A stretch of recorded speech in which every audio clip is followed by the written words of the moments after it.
How many vendors does it take to meet all your organization's food needs? Just one. EasyCater, the workplace food platform that lets teams order from a huge variety of restaurants, over 100,000 nationwide, all through a single vendor.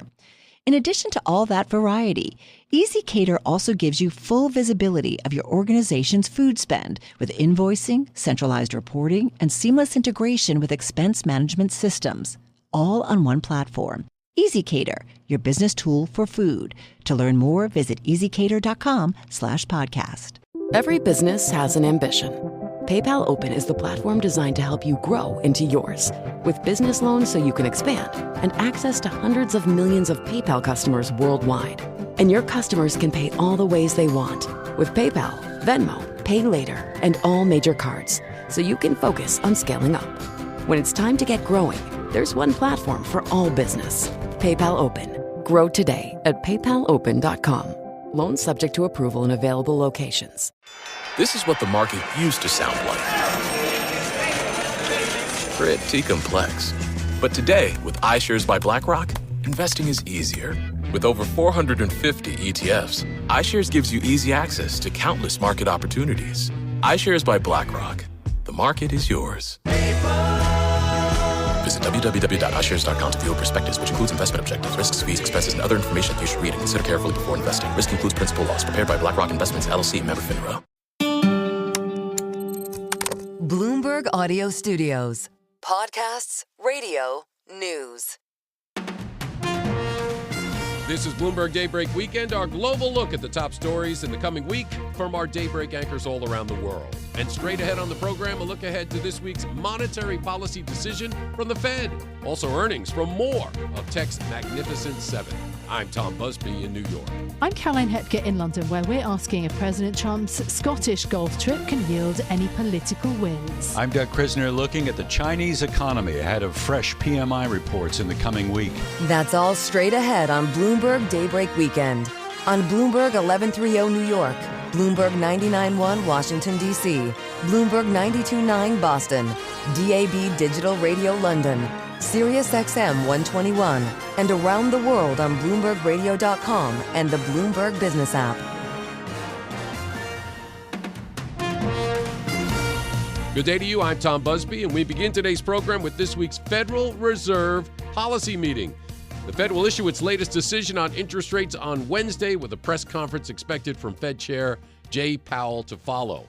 What will the Fed decide, and what's behind the central bank's thinking? And for more, we're joined by Edward Harrison, senior editor at Bloomberg, author of Bloomberg's Everything Risk newsletter.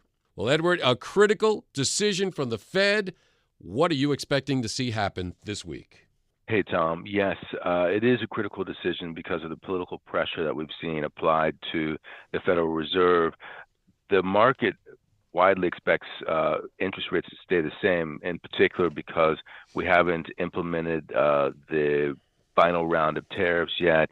We don't know how the economy is going to react to that. If you look at the pricing from the market, it's expecting not just this meeting to be the same, but there's only a slight chance, maybe a 60% chance that we get a cut in September. It's first in October when the next rate cut will come. Wow, that's a change. But Chairman Powell has said time and again, he has said it's all about the data, and that the central bank has to see the impact of the Trump tariffs on inflation. So it really is too soon to make a move because we just don't know. There's so many moving parts with these tariffs, correct? Yeah, and the interesting bit is when the Fed actually moved to lower interest rates in 2024, the market's reaction was that this took all of the risk of a recession off the table, so much so that interest rates actually went up. So they lowered the short-term interest rates, but the yields on longer-term bonds, the ones that actually matter to people when they're getting a mortgage and so forth, those are the ones that went up. And so it was because the recession risk receded that you actually had a situation where the Fed was acting one way and long-term yields went the actual opposite direction. Well, I think, on Wall Street, we have seen the major averages at or near all-time highs the last few weeks. Inflation still above the Fed's target, but it has eased about 2.7%. The labor market, resilient, jobless rate 4%, initial job, everything is working. The Fed's plans have been working. So the argument could be, well, why not lower interest rates? But there's a very good reason why they wouldn't, correct? Just for that reason you were talking about with long-term yields. Right, exactly. They don't know if, for instance, they were to lower interest rates, whether or not suddenly we would get inflation coming back in, not just because the tariffs created more inflation, but actually because the economy was running hot enough to create inflation on its own. And then suddenly they'd be in a situation where they made an error, and that error would be taken on by markets to increase interest rates, increase yields across the curve, expecting the Fed to eventually have to undo that error. And this is the dilemma that they face.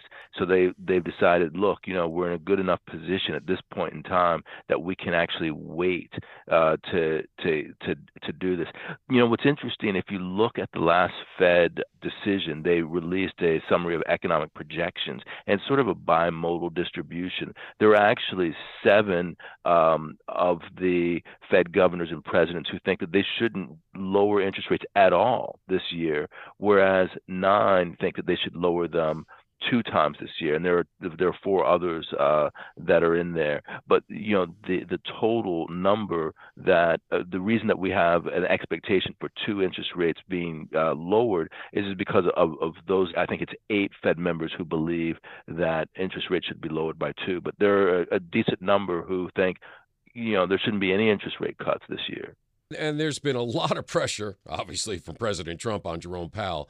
A lot of criticism, a lot of pressure about what the Fed is going to do. And it goes into what you just said. He's not the only one deciding. I mean, there are 12 voting members of the FOMC. You have all these other governors and vice presidents and presidents of banks. I mean, it is not a unilateral decision, is it?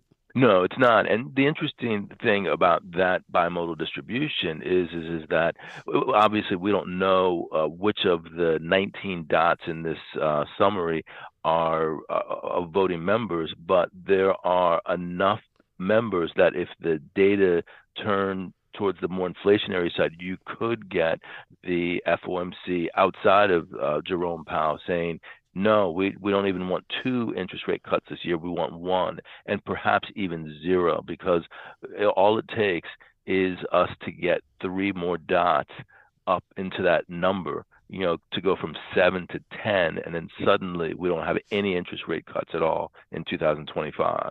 Well, the Fed's 2-day policy meeting kicks off this Tuesday, a decision Wednesday expected at 2 p.m. Wall Street time. Then, of course, we're going to hear from Fed Chair Jerome Powell. Our thanks to Edward Harrison, senior editor at Bloomberg, author of Bloomberg's Everything Risk newsletter. We move next to corporate earnings. Some of the Magnificent Seven's biggest names reporting this week: Meta Platforms, Microsoft, Apple, and Amazon. And for more on what to expect, we're joined by Mandeep Singh, Bloomberg Intelligence senior tech industry analyst. Mandeep, thank you so much for being here. Yeah. I want to start, though, by looking backward, because last week we got the latest results from Tesla and Alphabet. Very different results. Tesla missed earnings, sales fell, difficult times ahead. But Alphabet, there was a real upside surprise, wasn't there? Yeah, and also going into earnings, I think the narrative was that Google search has been under a lot of competitive threat from the likes of ChatGPT and just what's going on in the LLM space. And the numbers proved otherwise. I mean, the fact that Google grew search double digits at a run rate of $210 billion, that just goes to show, how much momentum they have in terms of just their integrating Gemini with their search page. So AI overviews has actually helped, the number of queries.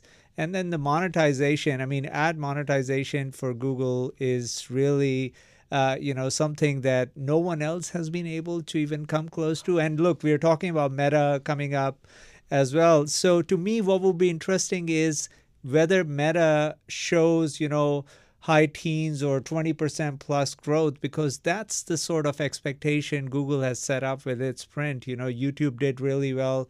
In fact, YouTube plus cloud is almost $115 billion run rate, growing at over 20%. And So a lot of positives in that Google print. The one thing I would call out is the CapEx spend. So Google did raise their CapEx by $10 billion for this year, and they said 2026 would be another growth year for CapEx. And that some investors could say would be a drag on free cash flow, but I would compare that to a Meta, which has already guided to a higher CapEx, and they are not monetizing at the same level as Google is with their cloud business. So that is where it would be interesting to see how the market reacts to Meta talking up CapEx for second half and 2026. Another horse in this race, Microsoft. Yeah. Which, with their OpenAI commitments and still expected to see Azure, a big revenue gainer. How about, the rest of the company? Where's Microsoft stand? Because they're out Wednesday as well, right? I think one thing was clear from Google's print is Microsoft Azure business is going to put up another strong quarter. We are talking another mid 30% growth for an Azure, which was a real surprise last quarter. But now the numbers have gone up for Azure. So you will see another strong quarter for Azure. But overall, look, Microsoft has been one of the biggest beneficiaries of this AI infrastructure spend and the cloud business that it has benefited. And in Google's case, it's a $50 billion run rate business, cloud, growing almost 30% plus now. So that could double to $100 billion in 2 years. In Microsoft's case, it's the same kind of momentum. And that's why cloud is the real beneficiary of this AI infrastructure spend. On one hand, we call out how NVIDIA has benefited on the chip side. On the software side, it's the cloud companies, and that's where I would put Microsoft and Google. Amazon, which is another one reporting next week and has exposure to cloud, I think their growth rates are still way down compared to Google and Microsoft Cloud, which are growing, 30% plus. Amazon's growth may still be around that 17 to 20%. And still strong. Still very strong for a business of over $100 billion run rate. It's very good growth. When you compare the share in cloud, I do think, Microsoft and Google seem to be taking share because of this AI workload shift. And that's where Amazon has to kind of step up in terms of how they will increase the growth rate for their cloud business. Now, the outlier in this horse race for AI, Apple, also next week, has been way behind, has no sign of even catching up except for partnerships it's making. But what do you expect there? I mean, the iPhone 16, a smash hit. We have services have been very strong, but are they still behind? They're still going to make a ton of money. There's no doubt. I think with Apple now announcing they're getting into insurance business, the $20 per month for 3 devices, that's just aimed at improving the services run rate. To me, everyone looks up to Apple for what they will do on the AI side. And that is a big question mark whether they have a compelling AI strategy. I think they are going to go the partnership route. But right now, we have no signs to suggest there will be a big upgrade or refresh cycle for their devices, because AI right now is still being used on the cloud. People are not really using AI assistant that's installed on the phone because these LLMs are called large language models for a reason. They require a lot of compute and memory that you can't have on device. And so that's where Apple has to strike partnerships. They have to enhance their hardware to run AI on device. And we are talking about at least a 12 to 24 month time frame. So you're not going to see anything that investors will find exciting, at least in this print. Well, a lot to look forward to. Meta and Microsoft earnings out this Wednesday. Amazon and Apple on Thursday. Our thanks to Mandeep Singh, Bloomberg Intelligence Senior Tech Industry Analyst. And coming up on Bloomberg Daybreak Weekend, we'll look at whether President Trump's Scottish golf trip can yield any political wins. I'm Tom Busby, and this is Bloomberg.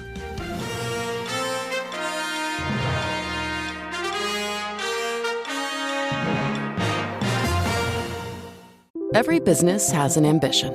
PayPal Open is the platform designed to help you grow into yours.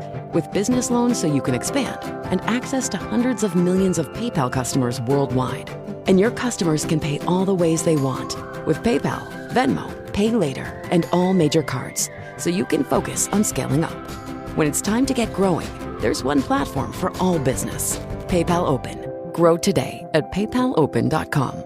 Loans subject to approval in available locations. How many vendors does it take to meet all your organization's food needs? Just one. EasyCater, the workplace food platform that lets teams order from a huge variety of restaurants, over 100,000 nationwide, all through a single vendor. In addition to all that variety, EasyCater also gives you full visibility of your organization's food spend with invoicing, centralized reporting, and seamless integration with expense management systems, all on one platform. EasyCater, your business tool for food. To learn more, visit easycater.com/podcast. Hey, good drivers. Yeah, we're talking to you, the ones who don't speed, the ones who avoid those fender benders, and who always use their turn signal. Congratulations, you're a better driver, and that means you could get better rates with Root Insurance. It's time to stop paying for other people's bad driving habits. You know, like the ones who cut you off just to slam on their brakes. Or the lead foot speeding to work every day. With Root Insurance, you'll get a quote based primarily on your driving.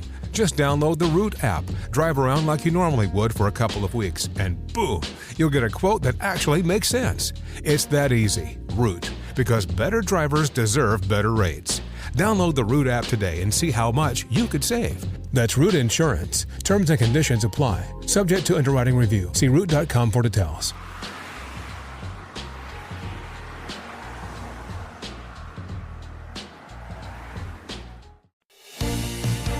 This is Bloomberg Daybreak Weekend, our global look ahead at the top stories for investors in the coming week. I'm Tom Busby in New York.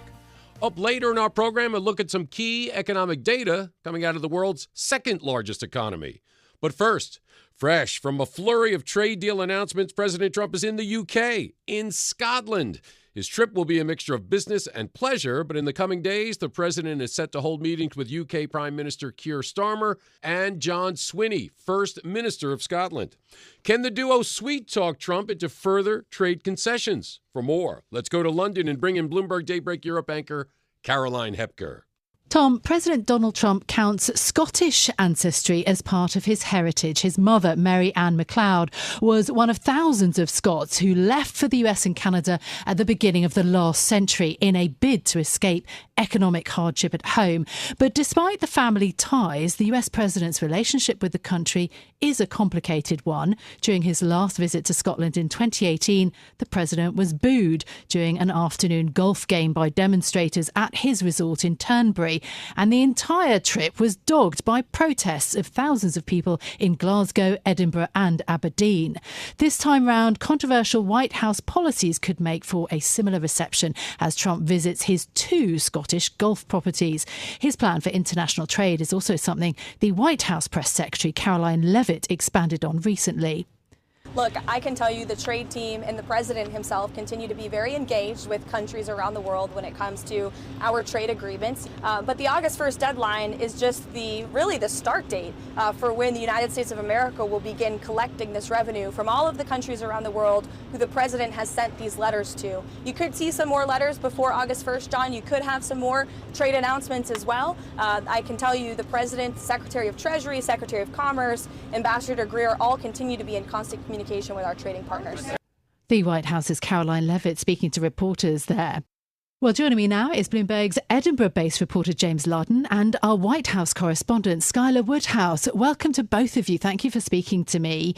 James, maybe can I start with you? Trump has long been, I'll say, infatuated with Scotland. The Scots perhaps a bit less so with him. Just talk us through the perceptions of President Donald Trump on the ground now. In your intro, you did mention how there were some demos against him when he was here last. I think those demos were more personality-based, whereas I think the demos that are being planned are both personality and politics-based. So there's a subtle difference there. One thing I think that you need to sort of remind yourselves about the kind of Scottish psyche, if you like, is that someone who, shall we say, is kind of fairly brash and a showman, that doesn't necessarily go down very well here in Scotland.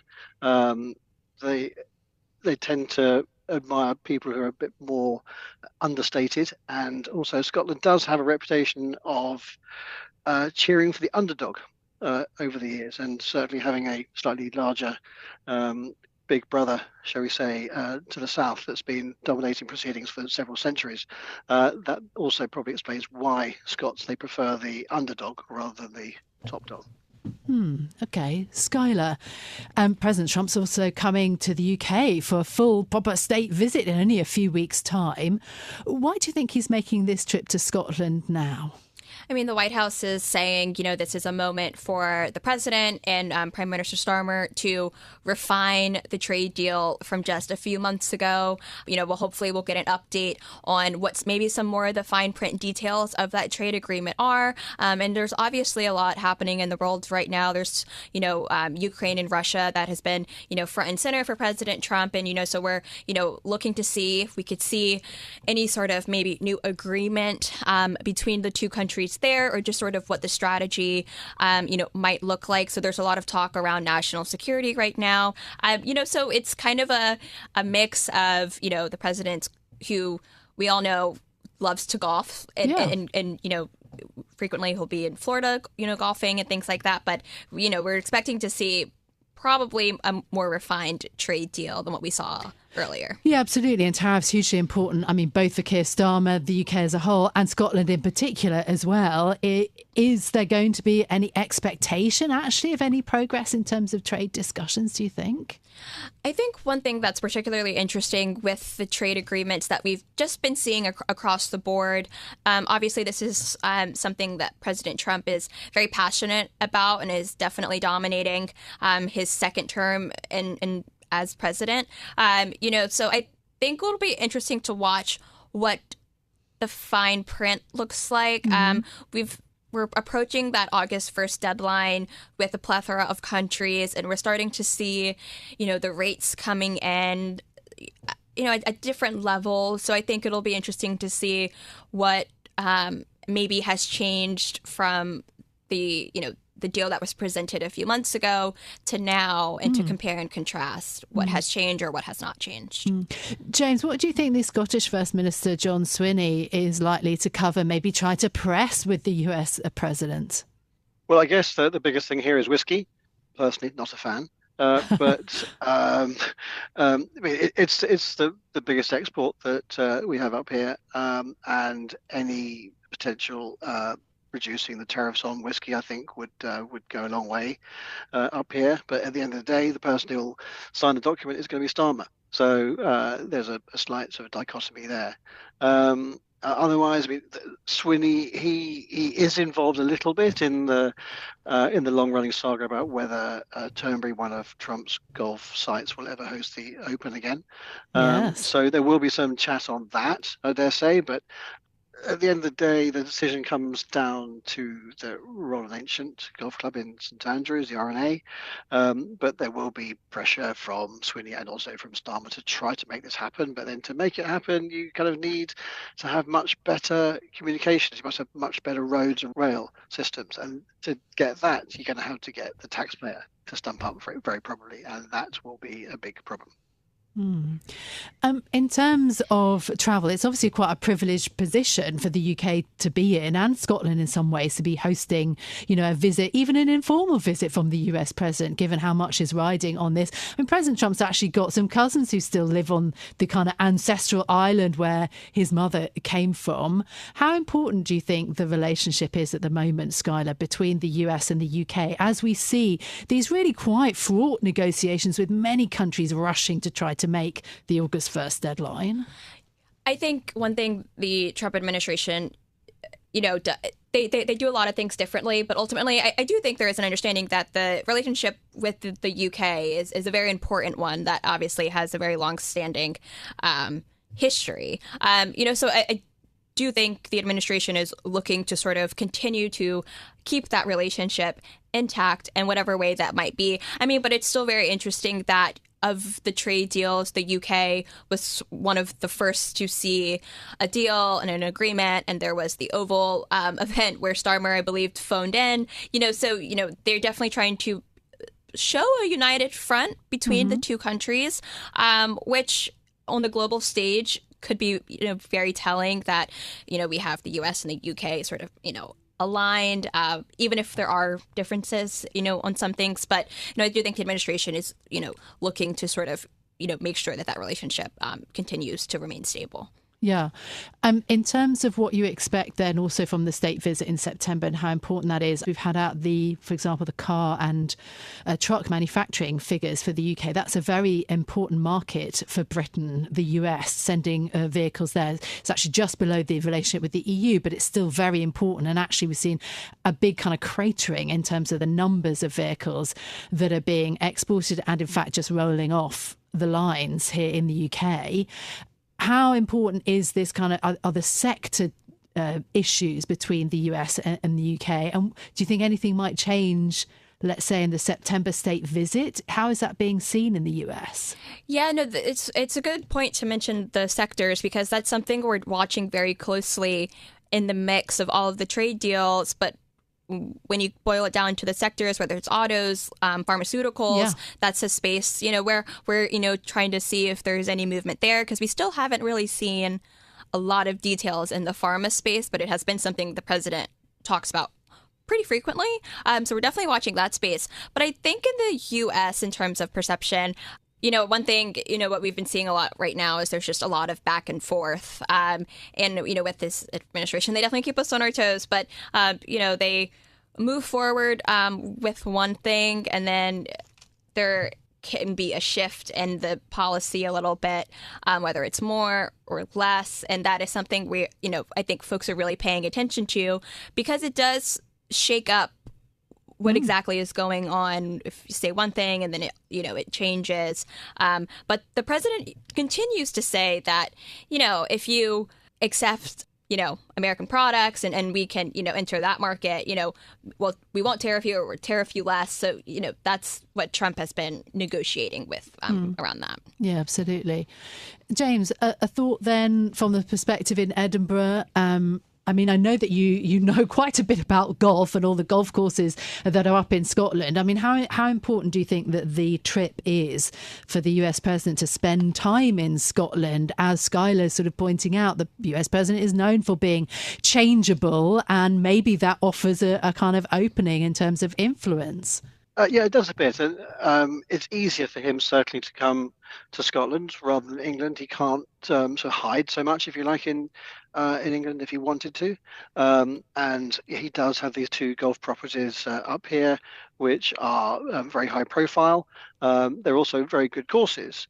And then he is having that sort of idea about, look, I'm here in my homeland of Scotland. I mean, leaving aside the fact that it would take you, 8 hours to get from his site in Aberdeen to where his mother was born on Lewis. It's kind of a long, long way away. But he will play up this idea about him, coming home sort of thing, which you have to say is taken with a very large pinch of salt from many of the local populace on that. But that sort of idea about him coming to where he thinks his roots are, that probably makes it easier for him to feel in a way that he is negotiating or talking with Starmer on something of a level playing field, if you see what I mean. Yes, he's a visitor, but he also kind of gets the Scottish thing. James, thank you so much for being with me today, Bloomberg's James Larden, and to Skylar Woodhouse on your first trip to Scotland and here in the UK. Thank you very much for your time. I'm Caroline Hepker here in London. You can catch us every weekday morning for Bloomberg Daybreak Europe beginning at 6 a.m. in London. That's 1 a.m. on Wall Street. Tom. Thank you, Caroline. And coming up on Bloomberg Daybreak Weekend, to look ahead to some fresh economic data out of China. I'm Tom Busby, and this is Bloomberg.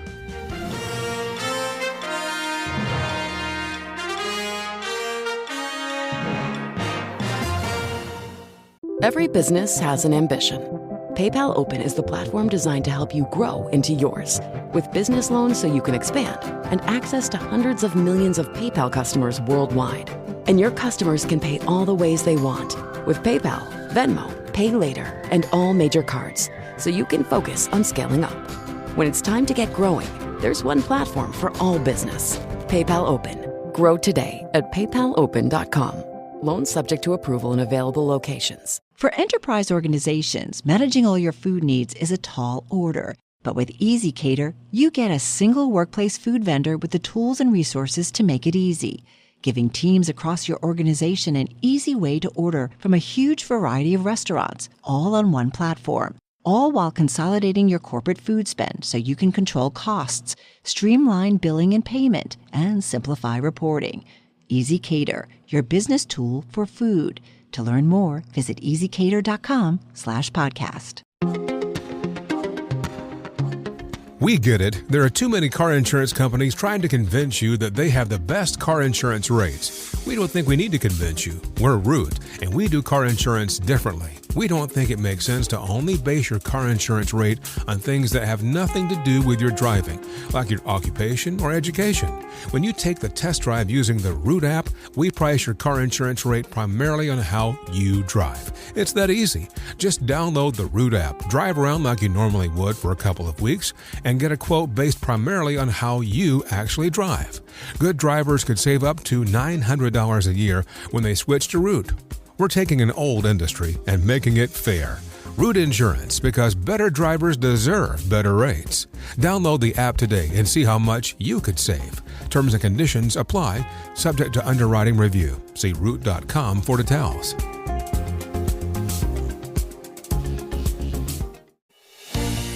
This is Bloomberg Daybreak Weekend, our global look ahead at the top stories for investors in the coming week. I'm Tom Busby in New York. Market watchers turn to fresh economic data this week for a temperature check on the world's second largest economy. For more, let's get to the host of the Daybreak Asia podcast, Doug Krisner. Tom, the outlook for the Chinese economy is showing promise, and recently Bloomberg Economics raised its full-year growth forecast for China to an annual rate of 4.8%. Now, to be fair, hurdles do remain, and there is still the need for policy support. In the week ahead, we'll get a clearer understanding of where things stand with the release of several PMI readings. They'll help capture sentiment among Chinese manufacturers and services providers alike. To help us look ahead, I'm joined by David Chu. He is China economist for Bloomberg Economics. David joins us from our studios in Hong Kong. David, thank you so much for taking time to chat with me. Can you begin by giving me kind of your view on what we may learn this week from the PMI data for China? Yes. What we can say is that we expect the manufacturing PMI to soften a bit from last month because we saw some leading indicators and high-frequency indicators pointing to the marginal slowdown in the manufacturing activities. I think one of the reasons is that the front-loading export is somehow it had slowed a bit after the peak in June. So I think that is the reason. Another reason is that we think the cloud of the trade war is still there, so that people are not so confident to expand capacity, so that the overall manufacturing activity should slow down after acceleration in June. So when it comes to the services economies in China, how is domestic demand right now? Well, for July, because it is a summer holiday season, so that we think the service side will be supportive to the non-manufacturing PMI as well. But on the other hand, we think the construction is still steady compared with June. So overall speaking, we think the non-manufacturing activity should accelerate a bit from June. Give me your sense of the extent to which the property market, as negative as it has been, is still a major drag on the economy. Is that beginning to change even slightly? Not yet. Based on the sales data, we think the activity in the housing sector still drag, and it may be even worse than the last month based on the new home sales data so far. So looking forward, we don't see anything that, for the housing sector to rebound soon, even though we have seen some stimulus by the government over the past several months, but still, it's soft. If you had to point to a bright spot for the Chinese economy right now, what would it be? I think the production side is always resilient. Although if you look at the PMI, it is still underwater. But if you look at the production side of the China economy over the past several quarters, it's still resilient. But on the other hand, this what drives the economy, or what is the key for the economy, is the consumption side. So that now we emphasize the importance of consumption more and more, so that what we are looking at now is the consumption, not the strong part, which is good production. When I think of the production side, though, I think of the tendency for there still to be a little bit of overcapacity in the system. Is that being taken out slowly and steadily? Yes, there has been more and more talks about the remove of the overcapacity, but we have to say that overcapacity means it is more than demand. So that I think the government needs to do more in the consumption side to boost the demand, so that to reduce the difference or the overcapacity on the one hand. I mean, the relative overcapacity compared with the demand side. But as well, we think the government is doing something to, we call it anti-involution, so that to reduce some of the capacity in some way, and also let people have more time to spending, so that they can spend more money. We know that the overall economy has been in deflation, particularly at the wholesale level, where you're looking at factory gate inflation. To what extent do you believe authorities in China are very concerned about this right now, the stubbornness of the deflationary story? And I realize that maybe on the consumer level it's more disinflationary rather than deflationary, but still there seems to be this overall pull that has to do with declining prices. Yes, I think the government is concerned about the deflation a lot, because the PPI is quite correlated with the profitability of the manufacturing sector. So that you may know that many of China's biggest manufacturers, they are SOEs, state-owned enterprises. So that if they're making a lot of financial losses, that the government must be worried about that. I think that is one of the reasons why the government is considering taking some effort to remove some of the overcapacities. Based on our experience in the 2018 round of cutting overcapacity, this would raise the PPI effectively, so that to raise the profitability. But still, the problem is that the disinflation in the consumption side will probably be still there, based on the experience from 2018. David, thank you so very much for making time to chat with us. That is David Chu, China economist for Bloomberg Economics, joining from our studios in Hong Kong. Shifting gears to tech now and the Chinese consumer. I spoke with Stephanie Leung, the Chief Investment Officer at Stashaway. We discussed how developments in artificial intelligence are shaping her investment strategy. Here's part of that conversation. If you look at the latest economic data, it doesn't look like that the China consumer is doing a V-shaped recovery. And I think that's because of a few reasons. Number one is that, of course, if you look at kind of where a lot of Chinese consumer hold their wealth, is still in the real estate sector. And real estate sector is still in a very, very long road to recovery. And I mean, without that, actually, most Chinese consumers are kind of tightening their belts, right? They're not really spending that much. However, if you look into kind of, I think some of the pockets where people are spending, and those tend to be kind of lower ticket items.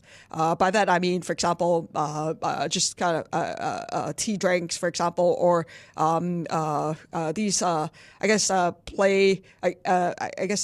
these are like sort of figures. For example, one of the companies, Labubu, has Labubu, which is very, very popular kind of figure in China, and people are crazy about these. These are kind of lower ticket items that gets very, very popular in China. So I think these are themes that you can still play within the Chinese consumer sector. However, when you look at kind of the bigger ticket items, for example, autos, for example, even luxury, these are kind of still in sort of the road to recovery, I would say. I'm going to play to one of your strengths, technology, and particularly artificial intelligence.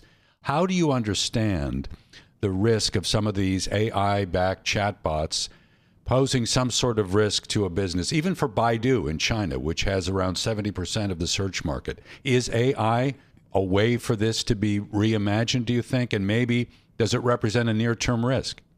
Yeah, I think, you bring up a very, very good point, right? In the sense that, of course, if you think about the internet era, search was a very, very profitable business. And Google, Baidu pretty much have like a dominance or monopoly in these businesses. However, as we enter the AI era, if you think about kind of just what people go to search engines to do, they're basically asking questions. And you can ask these questions much more directly and get much better answers by going to the LLM chatbots to ask the same questions, and they will give you a much more comprehensive answer rather than just the 10 blue links that Google would provide. And I think that actually creates a sort of a dilemma for companies like Google in the sense that, they know that that's the direction that things are going. However, of course, they have existing sort of earnings to try to protect. So they need to, they are trying to actually strike a balance between like kind of not cannibalizing the existing business, but meanwhile making efforts to make sure that they don't get this kind of extinct in the new AI era. So for example, AI, if you go to Google search right now, you see that they will provide a AI generated search summary. And that's sort of some of the efforts to help the company to migrate. So if you're looking at opportunities in AI in China, are you more focused on the software side, or are you looking at the hardware story and maybe semiconductors? How do you play it? I think if you look at the semiconductor or hardware side, it's very, very focused in a few kind of companies that have the technology. So by that, for example, NVIDIA. NVIDIA has the chips that are kind of ways ahead. And if you look at all the recent kind of announcements from big tech companies, like, for example, Meta's big announcement of the data centers, they are still predominantly using NVIDIA technology. If you look at kind of in China, of course, recently President Trump lifted the restriction to export H20 chips to China. And NVIDIA is receiving a lot of orders, and they're citing supply shortages. So still, NVIDIA is the kind of the dominant player in the infrastructure layer. Of course, companies like Huawei are catching up, but I think they are still kind of somewhat behind. On the application side, I think that's where it gets more interesting, right? Because it's not that kind of dominated by one or two players. I think in the application side, you can see a lot of very creative uses of the underlying technology in terms of driving usage, driving revenue, or cutting costs. And here, I think you can see that in the U.S. there are different companies in different verticals, making like big strides, and also in China, right? If you look at kind of the software companies, I think they are one of the first to benefit from these AI coding agents, for example, and these actually benefit a lot more companies than just the infrastructure layer. That was Stephanie Leung, the CIO at Stashaway. I'm Doug Krisner. Catch us weekdays for the Daybreak Asia podcast. It's available wherever you get your podcast. Tom? Thank you, Doug. And that does it for this edition of Bloomberg Daybreak Weekend. Join us again Monday morning, 5 a.m. Wall Street time for the latest on markets overseas and the news you need to start your day. I'm Tom Busby. Stay with us. Top stories and global business headlines are coming up right now.